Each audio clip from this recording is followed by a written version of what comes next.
ഏവർക്കും travel with ISKയുടെ ഇന്നത്തെ വീഡിയോയിലേക്ക് സ്വാഗതം. ഇന്ന് നമ്മൾ പരിചയപ്പെടാൻ പോകുന്നത് വേൾഡ് ഫേമസ് ആയിട്ടുള്ള രണ്ട് മാവിനത്തെ കുറിച്ചാണ്. ഇതാണ് അൻവർ റാത്തോൾ മാങ്ങ, ഇത് ചോൺസ മാങ്ങ. അപ്പോൾ നമുക്ക് ചോൺസ മാമ്പഴത്തെ കുറിച്ച് പരിചയപ്പെടാം. ചോൺസ മാമ്പഴത്തിന് തന്നെ 4ഓളം വെറൈറ്റീസ് ഉണ്ട്. അതിൽ നമ്മളുടെ കയ്യിലുള്ളത് വൈറ്റ് ചോൺസ എന്നറിയപ്പെടുന്ന ഒരു മാമ്പഴമാണ് നമ്മുടെ കയ്യിലുള്ളത്. ഇതിനെ മുൾട്ടാനി ചോൺസ എന്നും അറിയപ്പെടുന്നുണ്ട്. അതായത് മുൾട്ടാനി എന്ന പ്രദേശത്ത്, പാകിസ്ഥാനിലെ മുൾട്ടാനി എന്ന പ്രദേശത്ത് കൃഷി ചെയ്യുന്നത് കൊണ്ടാണ് ഇതിനെ മുൾട്ടാനി ചോൺസ എന്നും അറിയപ്പെടുന്നത്. മാങ്ങയുടെ രാജാവ് എന്നറിയപ്പെടുന്ന ഒരു മാമ്പഴമാണ് ഈ ചോൺസ മാമ്പഴം. ഈ മാമ്പഴം നമുക്കൊന്ന് മുറിച്ച് ടേസ്റ്റ് ചെയ്ത് നോക്കാം. നമുക്കിതൊന്ന് കട്ട് ചെയ്ത് നോക്കാം.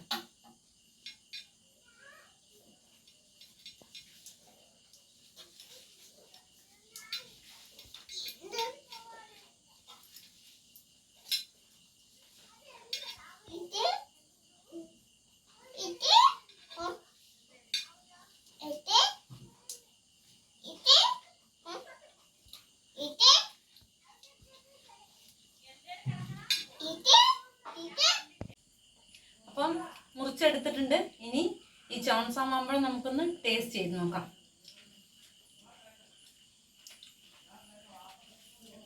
ഒരു രക്ഷയില്ല, അടിപൊളി മധുരമാണ്.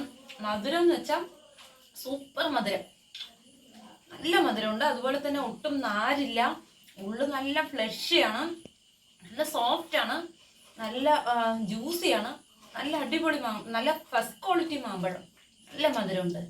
നമുക്കിനി അൻവർ റാത്തോൾ മാങ്ങയുടെ ഗുണങ്ങളൊന്ന് നോക്കാം. നല്ല മഞ്ഞ കളറാവുന്നുണ്ട്, പഴുത്ത് വരുന്ന സമയത്ത് നല്ല മഞ്ഞ കളറാവുന്നുണ്ട്. അതുപോലെ തന്നെ ചെറിയ സൈസ് പൊതുവെ ചെറുതാണ്, മറ്റു മാങ്ങകളെയൊക്കെ അപേക്ഷിച്ച് നോക്കുമ്പോൾ സൈസ് വളരെ ചെറുതാണ്. അതുപോലെ തന്നെ ഇതിനെ ഈ മാങ്ങ മിനി പവർ ഹൗസ് എന്നറിയപ്പെടുന്നുണ്ട് ഈ മാങ്ങ. അതുപോലെ ഇത് കൂടുതലായിട്ടും നോർത്തിലാണ് കൾട്ടിവേറ്റ് ചെയ്യുന്നത്. പാകിസ്ഥാനിലെ സിന്ധ്, പഞ്ചാബ് എന്നീ റീജിയനുകളിലും ഉത്തർപ്രദേശിലെ റാത്തോൾ എന്ന പ്രദേശത്തുമാണ് ഇത് ഏറ്റവും കൂടുതലായിട്ട് കൃഷി ചെയ്തു വരുന്നത്. UPയിലെ റാത്തോൾ എന്ന പ്രദേശത്ത് ഇത് കൂടുതലായിട്ട് കൃഷി ചെയ്യുന്നത് കൊണ്ടാണ് ഇതിന് അൻവർ റാത്തോൾ എന്ന പേര് കൂടെ ലഭിച്ചത്. അപ്പം നമുക്ക് ഈ മാമ്പഴം ഒന്ന് കട്ട് ചെയ്തിട്ട് ഇതിൻ്റെ ടേസ്റ്റ് കൂടെ ഒന്ന് റിവ്യൂ ചെയ്യാം. അപ്പം നമുക്കൊന്ന് കട്ട് ചെയ്യാം.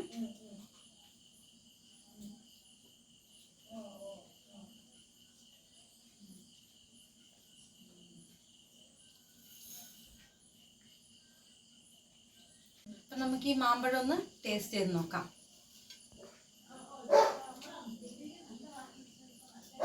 ആഹാ, നല്ല അടിപൊളി മധുരം. മധുരം എന്ന് വെച്ചാൽ ഫുൾ ജ്യൂസിയാണ്, നല്ല മധുരം, അടിപൊളി മധുരം.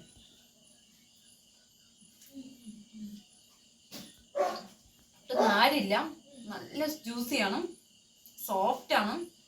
അതുപോലെ തന്നെ കീപ്പിംഗ് ക്വാളിറ്റി നല്ലതാണ്, നല്ല ഫ്ലഷ് ഉണ്ട്. ഇന്നത്തെ വീഡിയോ തീർച്ചയായും ഇഷ്ടപ്പെട്ടെന്ന് കരുതുന്നു. ഇഷ്ടപ്പെട്ടെങ്കിൽ ലൈക്ക് ചെയ്യാനും ഷെയർ ചെയ്യാനും സബ്സ്ക്രൈബ് ചെയ്യാനും കമൻറ്റ് ചെയ്യാനും മറക്കരുത്. മറ്റൊരു വീഡിയോയിലൂടെ വീണ്ടും കാണാം. Thank you.